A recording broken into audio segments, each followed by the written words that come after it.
नमस्कार, मैं हूं रागनी वर्मन और आप देख रहे हैं राष्ट्रीय जगत विजन न्यूज। छत्तीसगढ़ की राजनीति के लिहाज से आज का दिन बेहद अहम है, क्योंकि नवा रायपुर स्थित नवनिर्मित विधानसभा भवन में आज से छत्तीसगढ़ विधानसभा का शीतकालीन सत्र शुरू हो चुका है। 4 दिन तक चलने वाला यह सत्र 14 दिसंबर से 17 दिसंबर तक चलेगा, लेकिन पहले ही दिन सदन में सियासी तापमान चरम पर नजर आया। सत्र की शुरुआत होते ही जिस मुद्दे ने सबसे ज्यादा सुर्खियां बटोरी वह है 2047 यानी छत्तीसगढ़ के अगले 24 सालों का विकास रोड मैप। लेकिन इसी विजन डॉक्यूमेंट पर कांग्रेस ने चर्चा से दूरी बना ली। न केवल बहस से बाहर रहने का फैसला किया, बल्कि पहले ही दिन सदन कार्यवाही का बहिष्कार भी कर दिया। देखिए सदन में क्या कुछ हुआ। 4 ट्रिलियन डॉलर की है। अध्यक्ष महोदय, जब 2004 में कांग्रेस के नेतृत्व वाली यूपीए की सरकार बनी थी, तब भी हमारे देश की अर्थव्यवस्था 10वें नंबर की अर्थव्यवस्था थी। लेकिन 10 साल तक यूपीए ने राज किया, 2004 से 2014 तक। और 2014 में जब ये सत्ता से जब जनता ने इन्हें बाहर किया, तब भी दुर्भाग्य से हमारे देश की अर्थव्यवस्था 10वें नंबर पर ही थी। 10 सालों में हमारे देश की अर्थव्यवस्था रैंक की दृष्टि से कोई छलांग नहीं लगा पाई। लेकिन नरेंद्र मोदी जी ने जब 2014 में देश का नेतृत्व संभाला, तो उस समय हमारे देश की अर्थव्यवस्था 10वें नंबर की अर्थव्यवस्था थी। और आज 11 वर्षों बाद हम देश की दुनिया की 4थे नंबर की अर्थव्यवस्था बन रहे हैं। नरेंद्र मोदी जी के तीसरे कार्यकाल में हमारे भारत देश की अर्थव्यवस्था 3rd लार्जेस्ट इकोनॉमी, तीसरे नंबर की अर्थव्यवस्था बन जाएगी। अगर हम कहते हैं कि 4 ट्रिलियन डॉलर की आज इकोनॉमी है और भारत के कंपाउंडिंग स्टोरी पे अगर हम 16 टाइम्स आने वाले 24 सालों के लिए एस्टिमेट करें, तो भारत देश की अर्थव्यवस्था 64 ट्रिलियन डॉलर की हो सकती है। हमने एक बेसिक एस्टिमेशन, एक बेसिक कैलकुलेशन मैंने प्रस्तुत किया। चलिए 64 ना हो, 50 हो, 50 ना हो 40 भी हो, अगर 40 ना हो 30 भी हो, 30 ट्रिलियन डॉलर भी हो, तब भी हमारे इकोनॉमी में आने वाले 24-25 सालों में 26 ट्रिलियन डॉलर की नई वैल्यू क्रिएट होने वाली है।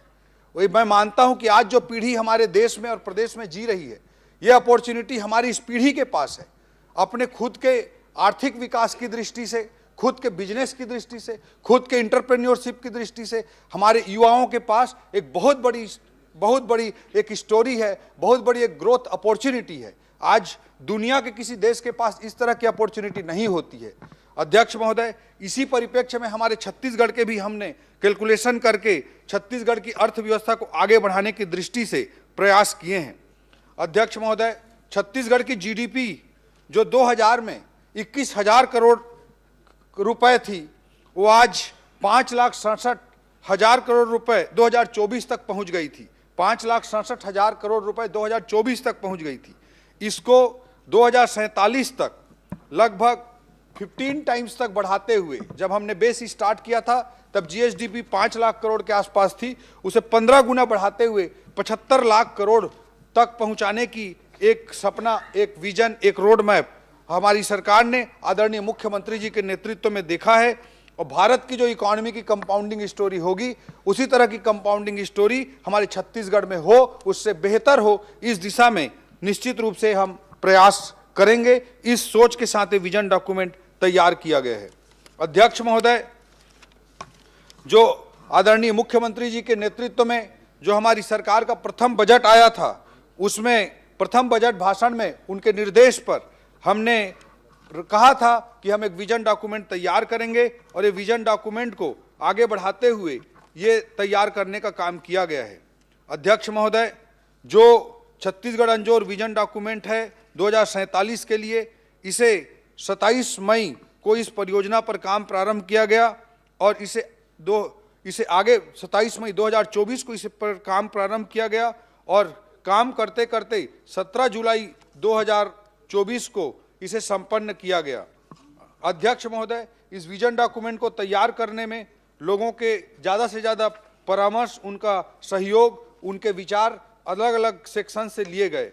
अध्यक्ष महोदय, जो विजन डॉक्यूमेंट तैयार करने की प्रक्रिया थी, उसमें लगातार स्टीयरिंग कमेटी की बैठक की जाती रही।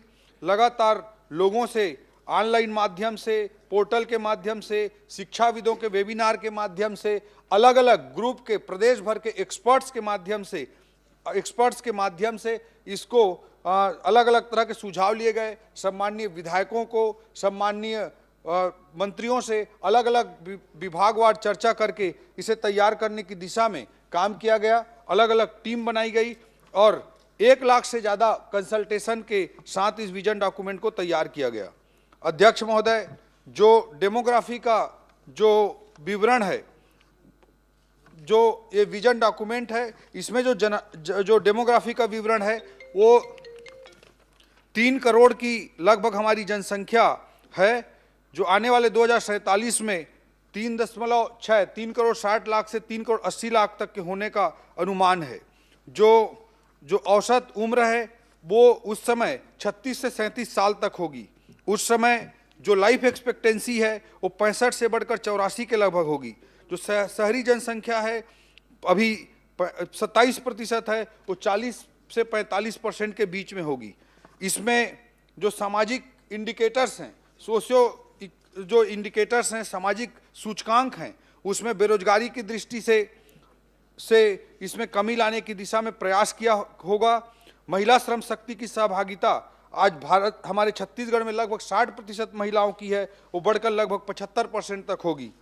अध्यक्ष महोदय, साक्षरता दर को लगभग 100% 99% से ऊपर तक ले जाने का भी इसमें लक्ष्य है।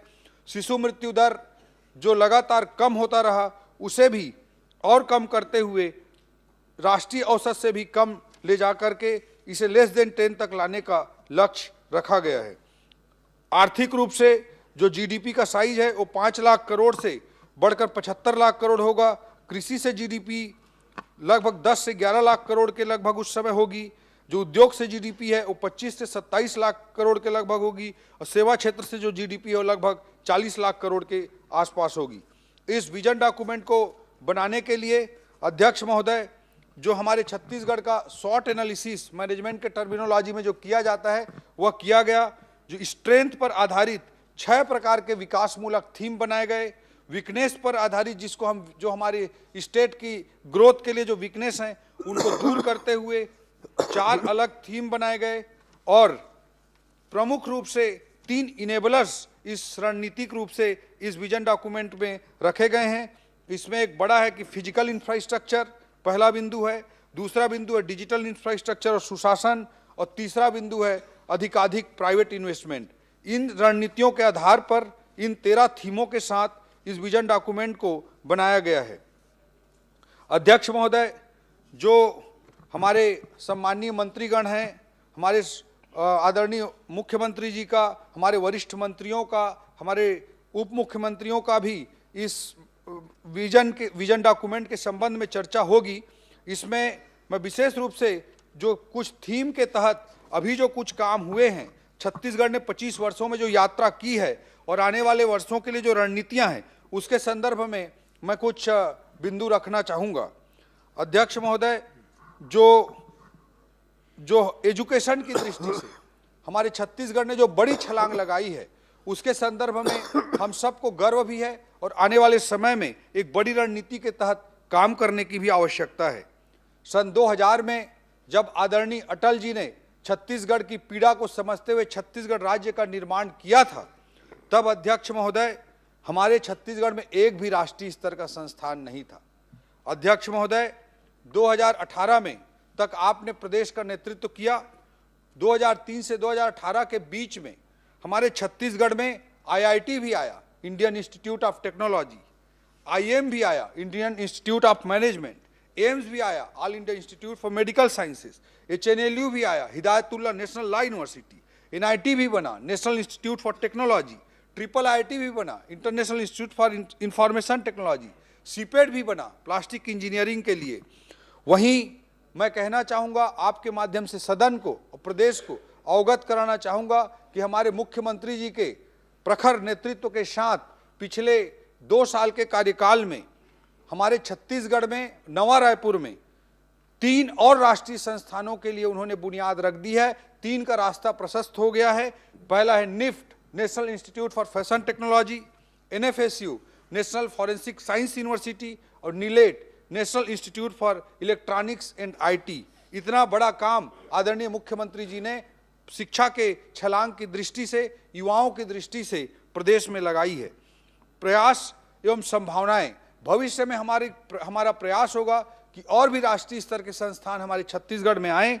इस दृष्टिकोण से जो हम प्रयास करेंगे, इंडियन इंस्टीट्यूट ऑफ साइंस के लिए, SPA के लिए, school for planning and architect, Eicher के लिए, Indian institute for scientific and educational research के लिए, और नाइपर के लिए, national institute for pharmaceutical education and research, इसके लिए भी हम आने वाले समय में प्रयास करेंगे। और निश्चित रूप से ये राष्ट्रीय स्तर के संस्थान भी हमारे छत्तीसगढ़ के युवा भाई बहनों की दृष्टि से तैयार किए जाएंगे। हमारे मुख्यमंत्री जी के लीडरशिप में, उनके मार्गदर्शन में, उस दिशा में भी हमारी सरकार काम कर रही है। अध्यक्ष महोदय, जो इंडस्ट्रियल ग्रोथ है वो इस विजन डॉक्यूमेंट का अत्यंत महत्वपूर्ण हिस्सा है। हमारे छत्तीसगढ़ में इस इंडस्ट्रियल ग्रोथ को सुनिश्चित करने के लिए हमारी सरकार बनने के बाद आदरणीय मुख्यमंत्री जी ने नई इंडस्ट्रियल पॉलिसी के लिए परिकल्पना की और इंडस्ट्रियल पॉलिसी 2024 से 2030 तक का निर्माण किया गया है। अध्यक्ष महोदय, जो इंडस्ट्रियल पॉलिसी बनी है अभी, वो हमारे मूल रूप से फोकस किया है कि ज़्यादा से ज़्यादा हमारे छत्तीसगढ़ के युवा भाई बहनों के लिए रोजगार अधिकाधिक कैसे सृजित हो। सरकारी नौकरियां निश्चित रूप से हमारे मुख्यमंत्री जी पारदर्शिता के साथ हमारी सरकार देने के लिए प्रतिबद्ध है, और पिछले 5 सालों में जितनी सरकारी भर्तियां हुई थी उससे ज़्यादा सरकारी भर्तियां इन 5 सालों में निश्चित रूप से की जाएंगी।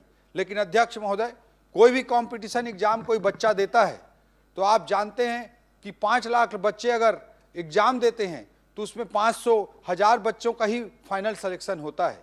तो एक नीति निर्माता के रूप में, एक शासन के रूप में, एक सरकार के रूप में, एक समाज के रूप में जो सेलेक्ट होता है, उससे ज़्यादा हम सबको चिंता जो सेलेक्ट नहीं हो पाता है उसकी भी करनी चाहिए। अध्यक्ष महोदय, जो सेलेक्ट होता है उसके पास तो मीडिया भी जाती है, उसका इंटरव्यू भी छपता है, हम लोग भी जाकर फोटो खिंचा करके सोशल मीडिया में डालते हैं। लेकिन 5 लाख लोगों में अगर 1,000 लोग सेलेक्ट हो रहे हैं और 4,99,000 बच्चे हमारे उस एग्जाम में सेलेक्ट होने से अगर रह जा रहे हैं तो उनकी चिंता करना भी नीति निर्माताओं का काम है। अध्यक्ष महोदय, इस दृष्टिकोण से रोजगार सृजन पर आधारित औद्योगिक नीति को आदरणीय मुख्यमंत्री जी ने लाया है। पहले अध्यक्ष महोदय, औद्योगिक नीति का जो तरीका होता था उसमें सब्सिडी देने का, छूट देने का जो तरीका होता था वो निवेश आधारित होता था, इन्वेस्टमेंट पर बेस्ड होता था। अगर 1,000 करोड़ का कोई इन्वेस्टमेंट करेगा तो ये छूट दी जाएगी, अगर कोई 2,000 करोड़ का इन्वेस्टमेंट करेगा तो ये छूट दी जाएगी। इस तरह का प्रावधान होता था। इस नई इंडस्ट्रियल पॉलिसी में अध्यक्ष महोदय, छत्तीसगढ़ के युवाओं को अधिकाधिक उनके लिए जॉब क्रिएशन हो, ज़्यादा से ज़्यादा रोजगार सृजन हो, इस विजन के साथ इस नई इंडस्ट्रियल पॉलिसी को हमारे मुख्यमंत्री जी ने तैयार करवाया है, जिसके तहत जो सब्सिडी दी जाएगी, जो छूट दी जाएगी, उसके लिए अध्यक्ष महोदय रोजगार सृजन को क्राइटेरिया बना दिया गया है। अगर कोई इन्वेस्टर अगर आप आकर के 1,000 रोजगार सृजित करता है तो उसको ये छूट मिलेगी, अगर 2,000 रोजगार सृजित करता है तो ये छूट मिलेगी। इस रणनीति के तहत नई औद्योगिक नीति को तैयार किया गया है। अध्यक्ष महोदय, जो कोर्स है, जो पढ़ाई है, आज के जमाने में अध्यक्ष महोदय बहुत प्रोफेशन केंद्रित, स्किल केंद्रित हो गई है। अगर हमारे युवा भाई बहन स्किल केंद्रित जो पढ़ाई करेंगे तो उससे उनको जॉब क्रिएशन में, भविष्य बनाने में ज़्यादा आसान होगा।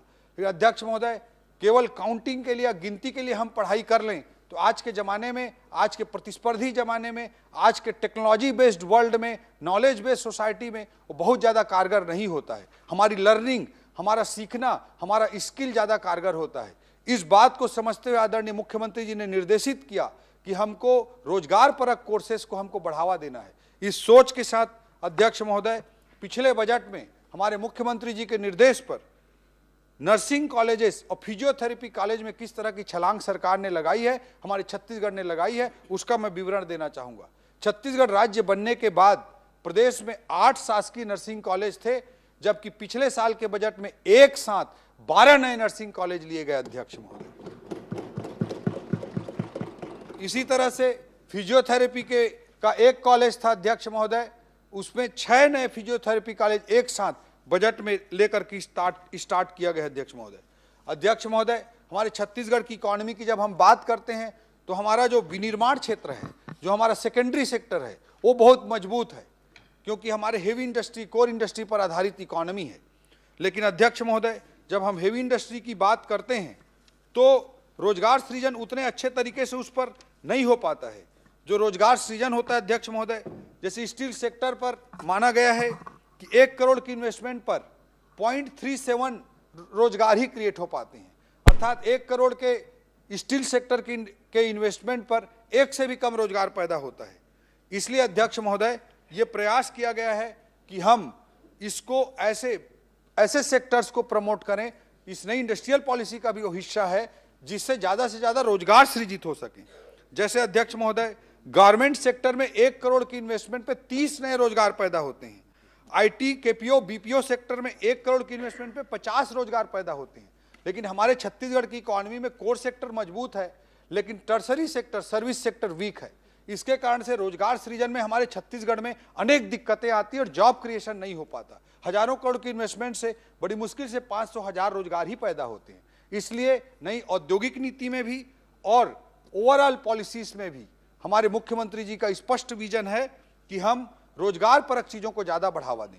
इस दृष्टिकोण से मैं आपके समक्ष रखना चाहूंगा कि हमारे छत्तीसगढ़ के सर्विस सेक्टर का जीएसडीपी में, स्टेट के जीएसडीपी में जो योगदान है वो राष्ट्रीय औसत से लगभग 10% कम है, लगभग 20% कम है।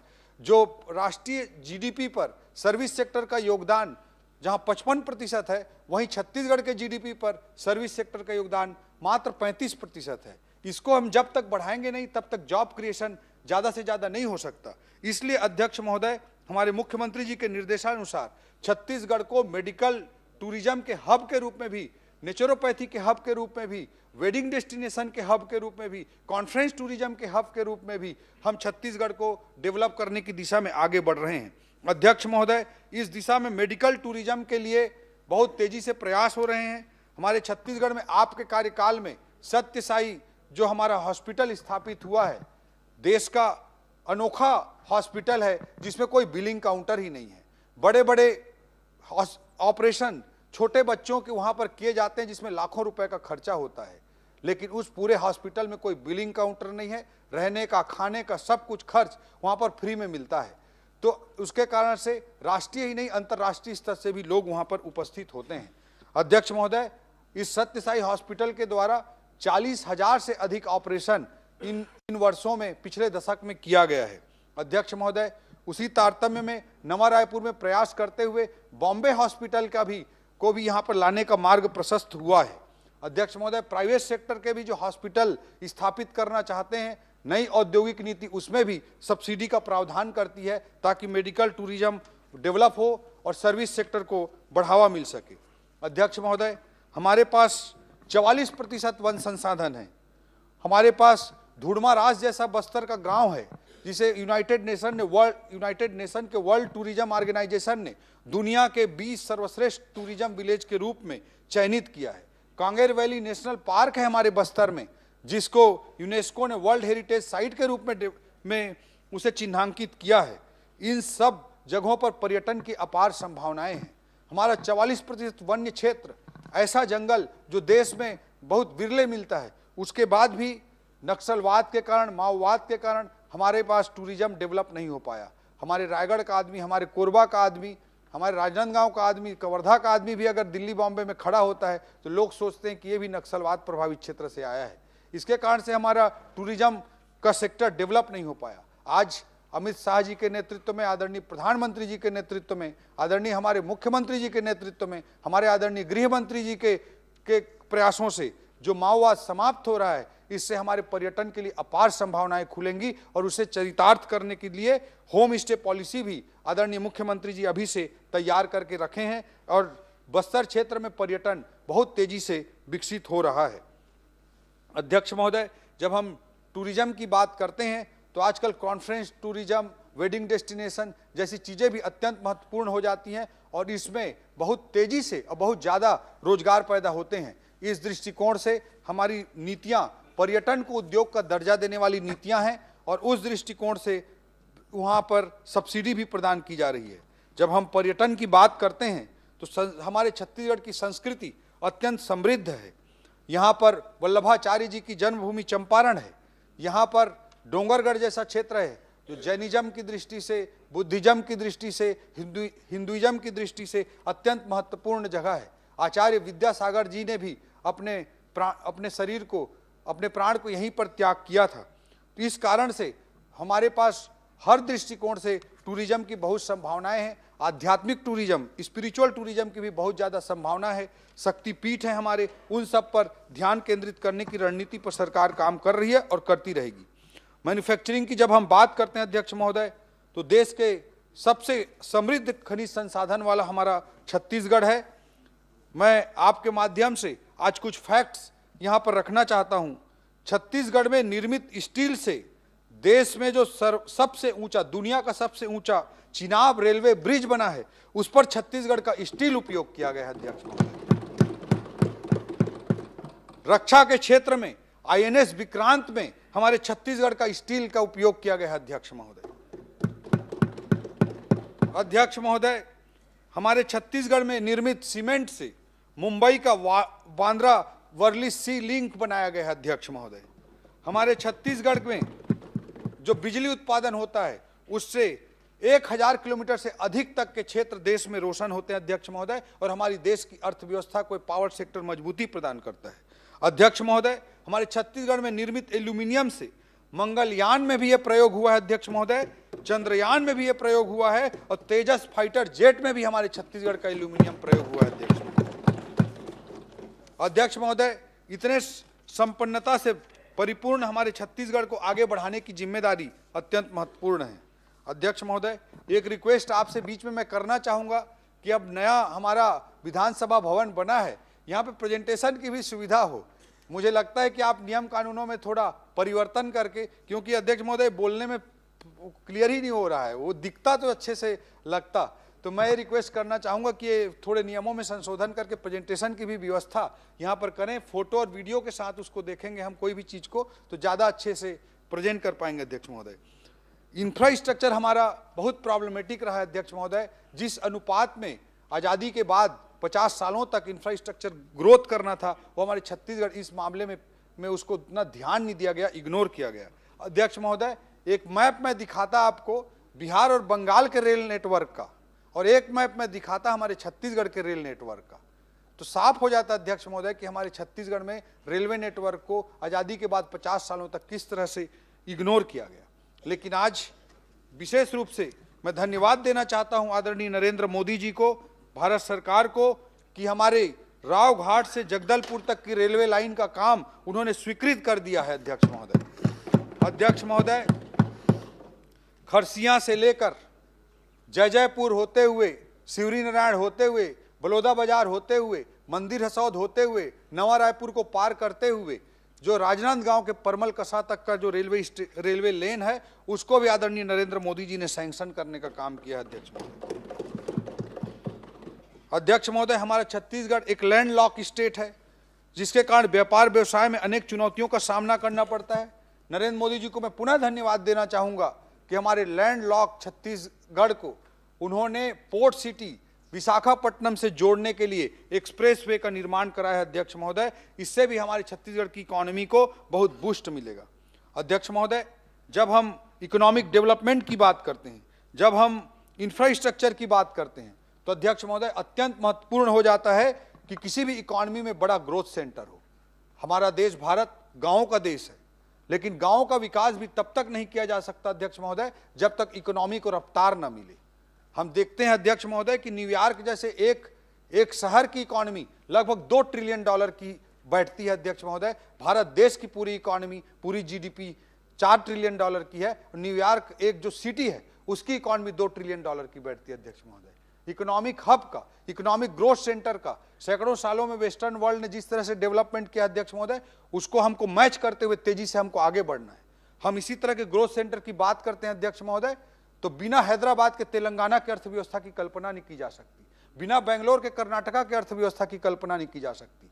हमारा छत्तीसगढ़ वर्षों नहीं दशकों तक इग्नोर रहा, पीड़ा में रहा। उस पीड़ा को भारतीय जनता पार्टी ने और अटल जी ने समझा और नया छत्तीसगढ़ बनाया। जब हमको छत्तीसगढ़ नया मिला तो उसमें ऐसा कोई बड़ा ग्रोथ हब नहीं था अध्यक्ष महोदय, जो इकोनॉमी को एक बड़ा बूस्ट दे, जो इकोनॉमी में बड़े रेवेन्यू क्रिएट करके दे, जिससे हम दूरस्थ गाँवों का, हमारे पिछड़े हुए भाइयों का हम कल्याण कर सकें। अध्यक्ष महोदय, इस सोच और इस विजन के साथ नया कैपिटल सिटी जो आपने बनाने का काम किया था, वो आज एक ग्रोथ सेंटर के रूप में तेजी से आगे बढ़ रहा है। यहाँ पर एआई डेटा सेंटर आया है, यहाँ पर सेमीकंडक्टर आया है, यहाँ पर श्री श्री रविशंकर जी ने यहाँ पर अपना सेंटर स्थापित करने के लिए एमओयू किया है। सत्य साई सेंटर को नया genome research centre, health skill centre बनाने के लिए काम आगे बढ़ा है। सीधा उनका टाई अप टाटा मेमोरियल से अध्यक्ष महोदय, और हमारे छत्तीसगढ़ की बच्चियां यहाँ पर हेल्थ स्किल की ट्रेनिंग करके टाटा मेमोरियल में जाकर के जॉब कर सकेंगी। इस तरह कामों का आगे बढ़ाया गया अध्यक्ष महोदय। इस नवा रायपुर में जो स्टेडियम है अध्यक्ष महोदय, वो आज बीसीसीआई को माननीय मुख्यमंत्री जी ने, हमारे कैबिनेट ने निर्णय करके उनके साथ टाई अप किया है। उसी कारण से अध्यक्ष महोदय अभी पिछले महीने इंडिया साउथ अफ्रीका का इंटरनेशनल मैच हो पाया। अगले महीने जनवरी में इंडिया न्यूजीलैंड का T20 का इंटरनेशनल मैच है अध्यक्ष महोदय। बीसीसीआई यहाँ पर एक ट्रेनिंग सेंटर भी खोलने जा रहा है अध्यक्ष महोदय। भविष्य में हम प्रयास कर रहे हैं कि रवि शास्त्री जी का यहाँ पर क्रिकेट एकेडमी भी खुले, पुल्लेला गोपीचंद जी का यहाँ पर बैडमिंटन एकेडमी भी खुले, और फ्लेप्स का यहाँ पर स्विमिंग एकेडमी भी खुले।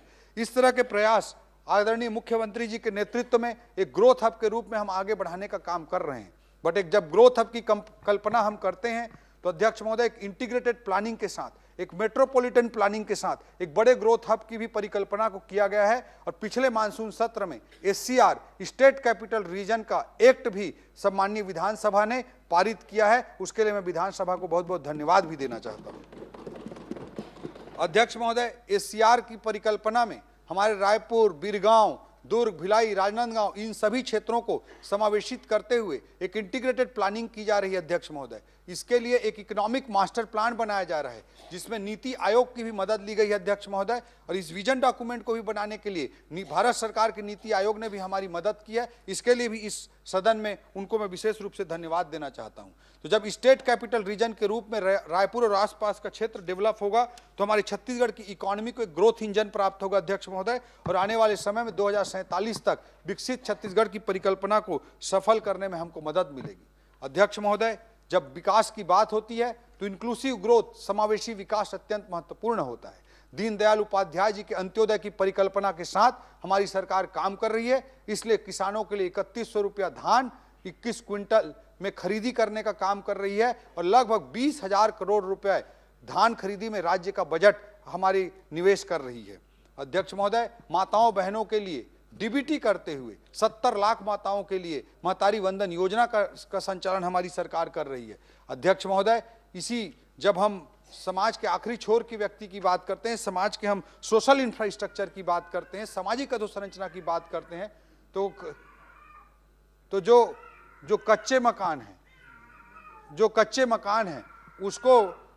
मकान हैं उसकी चिंता करना, उसको पक्का बनाना बहुत जरूरी था। और प्रधानमंत्री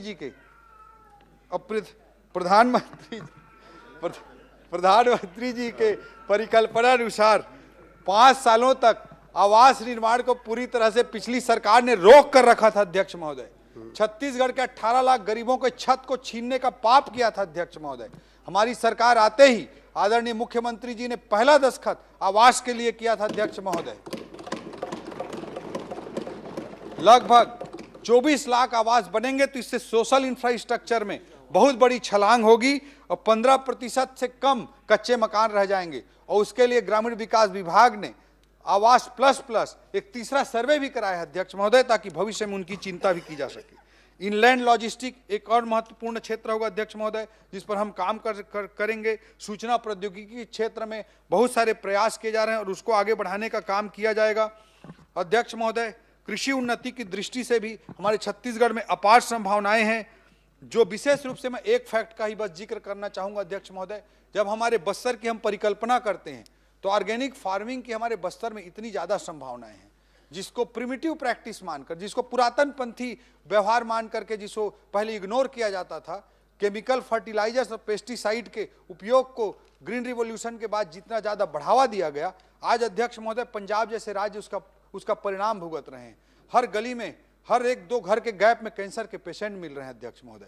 कहीं ना कहीं हमारे छत्तीसगढ़ में भी जो केमिकल फर्टिलाइजर और पेस्टिसाइड का उपयोग बढ़ा, उसके कारण भी इस तरह की दिक्कतें आ रही हैं अध्यक्ष महोदय। और आज पूरी दुनिया समझ रही है कि ऑर्गेनिक फार्मिंग कितना जरूरी है। अध्यक्ष महोदय, हमारे छत्तीसगढ़ के बस्तर की संभावना, हमारे छत्तीसगढ़ की संभावना जहां परंपरागत रूप से ऑर्गेनिक फार्मिंग होती है उसको हम सर्टिफाई कर लें, उसको हम बढ़ावा दे दें, तो कितनी बड़ी संभावना को हम साकार कर सकेंगे अध्यक्ष महोदय। इसका एक उदाहरण स्वरूप एक फैक्ट बस मैं रखना चाहता हूं। सिक्किम को आज पूरे देश में ऑर्गेनिक स्टेट के रूप में जाना जाता है। हमारे छत्तीसगढ़ के बस्तर के 7 जिलों में से एक जिला दंतेवाड़ा है और दंतेवाड़ा का 70% एग्रीकल्चरल एरिया को ऑर्गेनिक सर्टिफाइड कराने का काम किया जा रहा है। 70% केवल दंतेवाड़ा जिले का ऑर्गेनिक अगर हो जाता है अध्यक्ष महोदय, तो सिक्किम के पूरे एग्रीकल्चरल एरिया से केवल दंतेवाड़ा एक जिले का 70% एग्रीकल्चरल एरिया पूरे सिक्किम के एग्रीकल्चरल एरिया से ज्यादा है अध्यक्ष महोदय। इतनी बड़ी संभावना ऑर्गेनिक फार्मिंग के संदर्भ में है। इस दिशा में हमको प्रयास करने की, काम करने की आवश्यकता है अध्यक्ष महोदय। अध्यक्ष महोदय, जो वन धन है, जो हमारे छत्तीसगढ़ के माइनर फॉरेस्ट प्रोड्यूस हैं, उसकी संभावना को साकारित करने के लिए कल आदरणीय मुख्यमंत्री जी ने, आदरणीय अमित शाह जी ने अपने भाषण में विशेष रूप से जिक्र किया अध्यक्ष महोदय। सिक्किम का व्यक्ति अध्यक्ष महोदय हमारे बस्तर में आकर के माइनर फॉरेस्ट प्रोड्यूस के प्रोसेसिंग का कंपनी चला रहा है। हमारे छत्तीसगढ़ के भी इंटरप्रेन्योर्स को, हमारे छत्तीसगढ़ की युवा भाई बहनों को भी चाहिए कि हम इस तरह की इनिशिएटिव लें और इतनी बड़ी संभावना को साकार करें। इस दिशा में भी सरकार प्रमोट करने के लिए इस विजन डॉक्यूमेंट में प्रतिबद्ध है। अध्यक्ष महोदय, जो बेसिक इनेबलर्स की मैंने चर्चा की, उसके संदर्भ में मैं कहना चाहूँगा कि आदरणीय मुख्यमंत्री जी ने गुड गवर्नेंस का अलग से डिपार्टमेंट अपनी सरकार आने के बाद स्थापित किया अध्यक्ष महोदय। जो ईज ऑफ डूइंग बिजनेस के लिए बहुत सारे प्रयास किए गए हैं अध्यक्ष महोदय। ऑटो म्यूटेशन को रजिस्ट्री के बाद सीधा नामांतरण हो जाए, इसकी प्रक्रिया को अडॉप्ट किया गया, जिससे हजारों लाखों की संख्या में नामांतरण में लोगों को सुविधाएं मिल रही हैं और उनको चक्कर लगाने से, गलत प्रैक्टिसेस से, भ्रष्टाचार से मुक्ति मिली है। अध्यक्ष महोदय, डीरेगुलेशन के लिए जन विश्वास बिल पिछले मानसून सत्र में भी लाया गया था। आदरणीय मुख्यमंत्री जी के निर्देश पर इस सत्र में भी जन विश्वास बिल का दूसरा चरण लाया जा रहा है अध्यक्ष महोदय। इस तरह के अलग अलग प्रयासों से निश्चित रूप से छत्तीसगढ़ की इकोनॉमी को, छत्तीसगढ़ के सोशल इंफ्रास्ट्रक्चर को, छत्तीसगढ़ के सारे सामाजिक आर्थिक सूचकांकों को एक नई ऊंचाई पर पहुंचाने के लिए आदरणीय मुख्यमंत्री जी के नेतृत्व में हमारी सरकार पूर्णतः प्रतिबद्ध है और एक विजन डॉक्यूमेंट के साथ, एक रोड मैप के साथ हमारी सरकार उस दिशा में आगे बढ़ने के लिए सदैव प्रयास कर रही है और करती रहेगी। हमारे छत्तीसगढ़ की दृष्टि से, हमारे छत्तीसगढ़ की विकास की दृष्टि से जो सबसे बड़ा मोड़ है वो माओवाद के, नक्सलवाद की समाप्ति का मोड़ है अध्यक्ष महोदय। आज आदरणीय नरेंद्र मोदी जी के नेतृत्व में, आदरणीय अमित शाह जी के नेतृत्व में, आदरणीय हमारे मुख्यमंत्री विष्णुदेव साय जी के नेतृत्व में, आदरणीय हमारे गृह मंत्री जी के प्रयासों से जो बस्तर में माओवाद अपनी सांस गिन रहा है अध्यक्ष महोदय, ये छत्तीसगढ़ का टर्निंग पॉइंट होगा। एक और हम एससीआर जैसी परिकल्पनाओं को साकारित करके इकोनॉमी के लिए बड़ी ग्रोथ इंजन भी स्थापित करेंगे, वहीं दूसरी ओर इससे क्रिएट होने वाले रेवेन्यू से हमारे बस्तर, सरगुजा और मैदानी छत्तीसगढ़ के दूर गांवों का भी विकास सुनिश्चित करेंगे। ये विकास इंक्लूसिव होगा अध्यक्ष महोदय। इसमें जो समाज के आखिरी छोर पर खड़ा व्यक्ति है उसकी भी भागीदारी होगी अध्यक्ष महोदय। इस तरह के रोड मैप के साथ, इस तरह के विजन के साथ हमारी सरकार हमारे मुख्यमंत्री जी के नेतृत्व में आगे बढ़ रही है। बड़े दुर्भाग्य की बात है अध्यक्ष महोदय कि आज ऐसे महत्वपूर्ण विषय पर सदन में चर्चा हो रही है, प्रदेश के सबसे बड़े पंचायत में चर्चा हो रही है और विपक्ष यहाँ से नदारद है अध्यक्ष महोदय। इस तरह की करतूतों को, इस तरह के कृत्यों को न छत्तीसगढ़ की जनता कभी माफ करेगी और कांग्रेस पार्टी के और विपक्ष के इस तरह के कुत्सित प्रयासों को देश की जनता भी बार बार सबक सिखा रही है अध्यक्ष महोदय। ये डूबती हुई एक नाव है अध्यक्ष महोदय कांग्रेस, और इस डूबती हुई नाव का डूबना तय है अध्यक्ष महोदय। और इसलिए आज पूरी जिम्मेदारी भारतीय जनता पार्टी और सत्ता पक्ष लेकर के आगे बढ़ रही है। पूरे देश में नरेंद्र मोदी जी के नेतृत्व में हमारी पार्टी आगे बढ़ रही है। हमारे प्रदेश में आदरणीय विष्णुदेव साय जी के नेतृत्व में हमारी पार्टी आगे बढ़ रही है और छत्तीसगढ़ को एक बड़ी मंजिल तक पहुंचाने के लिए हमारी सरकार प्रतिबद्ध है अध्यक्ष महोदय। आपने मुझे इस चर्चा में बोलने का अवसर दिया, उसके लिए बहुत बहुत धन्यवाद। कुल मिलाकर शीतकालीन सत्र का पहला ही दिन राजनीतिक आरोप प्रत्यारोप विजन डॉक्यूमेंट पर विवाद और विपक्ष के बहिष्कार के नाम रहा। फिलहाल इस खबर में बस इतना ही। देश दुनिया की तमाम बड़ी खबरों के लिए बने रहिए राष्ट्रीय जगत विजन न्यूज के साथ। अपडेटेड रहने के लिए हमारे चैनल को सब्सक्राइब करें, साथ ही नई खबर की नोटिफिकेशन के लिए बेल आइकॉन जरूर दबाएं।